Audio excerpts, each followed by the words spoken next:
Novana ve sa nofoanana ny lalàna? Manasanao indray andinika an'izay zanatohevitra iarahantsika izay.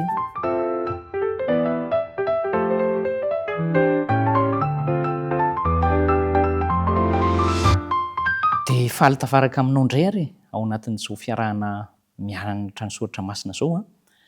Alohan'ny andiniantsika an'ilay lohahevitra aloha dia andesika hiaraka hivavaka. Ray malalo, misotranao izay fa tsy havelanao andeha tsy manam-pahalalana sy hiaina tsy manana ny lalàna. Arovo zahay ary eo ambanin'ny fihadidinao, anao ny sitraponao. Koa mitenena aminay indray fa hiainonao zahay dia hanaiky ny Soratra Masina ho mpitaridalana. Amin'ny anaran'i Jesosy no angatahana izany. Amen. Novana ve sa nofoanana ny lalàna? Fanontaniana apetraka izany ao amin'ny fiainana andavanandro dia misy ny miteny an'izany.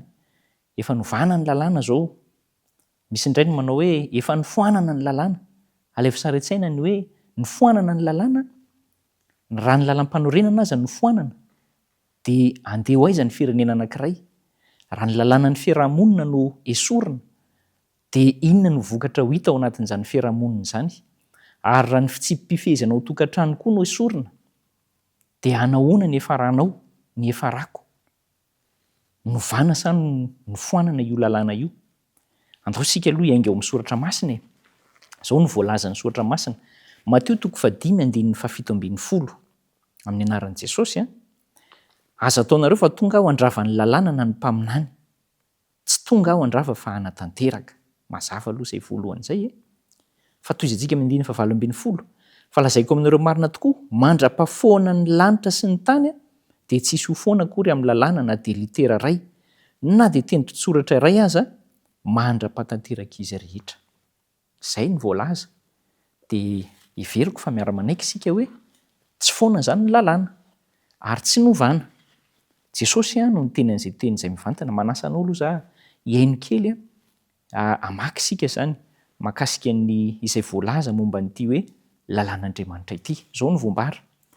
Tsy mitoetra mihitsy izany ny filazana fa nanafoana ny lalàn'ny Rainy Kristy raha tetỳ ambony tany na hoe tamin'ny nahafatesani. Raha azo atao ny nanovana nanafoana ny lalàna dia tsy ho nilaina mihitsy izany nahafatesan'i Kristy hamonjy asy anao fa dia nandeha amin'izao ny fiainana. Sanatria raha manafoana ny lalàna ny fahafatesan'i Kristy fa maika aza manam-pirofo ny tsy hahafahana na ny tsy ahazoana manovana izany lalàna izany mihitsy. Azonao ve izany?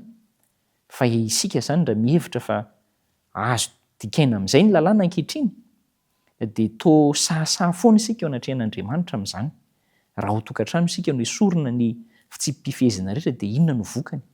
Hitantsika ny fitotonganan'ny fanabeazana maro ao anatin'izany. Mampafantatra ny adidin'ny olona amin'Andriamanitra ny lalàn'Andriamanitra ary mampafantatra ny adidin'ny olona amin'izy samy olombelona ihany koa. Ary izay adidy izay no fomba anehoana an'ilay fitiavana. Eny fa na dia isika mieritreritra fotsiny io aza ka mandeha amina fahalotoana eritreritra dia efa mahatsiaro na mahatsapa fa meloka sahady hoe tsy mety izany eritreretiko izany. Dia mainka moa fa hoe ny zavatra ataontsika mihitsy hoe tsy miraharaha intsony an'izany hoe fitsipifezana didy lalàna izany. Ary mbola nasehon'i Kristy foana tao amin'ny fampianarany ny fahamarinana tanteraka izany hoe lalàna izany. Dia izao indray ny anankiray tena toetra ny lalàn'Andriamanitra mihitsy ny hoe tsy miova. Mieritreritra ianao hoe efa novana izy io ka efa nisoloana an'izao fotsiny hoe nisoloana fitiavana fotsiny fa tsy miova io lalàna io. Fanambarana ny sitrapo sy ny toetra mampanahy an'ilay nanomorona azy na nametraka azy mantsy ilay lalàna. Andriamanitra dia fitiavana ekentsika izany ary ny lalàna koa dia fitiavana. Marina mihitsy izany. Izany hoe ilay hitantsika teo aloha hoe foto-kevitra roa lehibe iorenana izany dia ny fitiavana. Fitiavana an'Andriamanitra sy ny fitiavana ny hafa, fitiavana ny olona. Fa ny fitiavana no fahatanterahana ny lalàna araka ny Romanina 7:12-10. Dia izao ny Romanina 7:12 milaza amintsika hoe ka dia masina koa ny lalàna ary masina ny didy sady marina no tsara. Ataoko fa tsy afaka hiteny manohitra an'izany ianao hoe le didy nge tena tsy hita izay dikany. Ohatry ny mandreraka fotsiny, ohatry ny mankaleo fotsiny ny mitandrina azy. fa voalaza tsara fa masina, marina ary tsara le didy. Ny lalàna toy izay zany no fanehoana ny saina sy ny sitrapon'Andriamanitra ary dia maharitra tahaka an'Andriamanitra zany.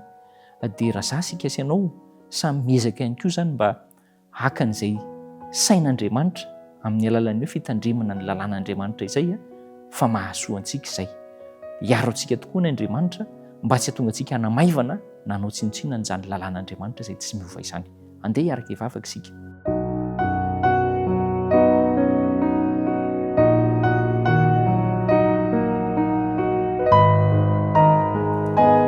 Andriamanitra tsara, napetraka ao ny lalàna izay maneho ny fitiavananao sy ny fitiavana ny hafa. Ary zava-dehibe izany, tsy nanova izany mandrak'androany ianao, eny mandrakizay. Ary marina ny voalazan'ny Soratra Masina, ampio izay anaiky fotsiny amin'ny pahitsiana izany tenina hoe tsy miova izany ny lalàna hiainana azy amin'ny fiainana. Amin'ny anaran'i Jesosy no angatahana izany.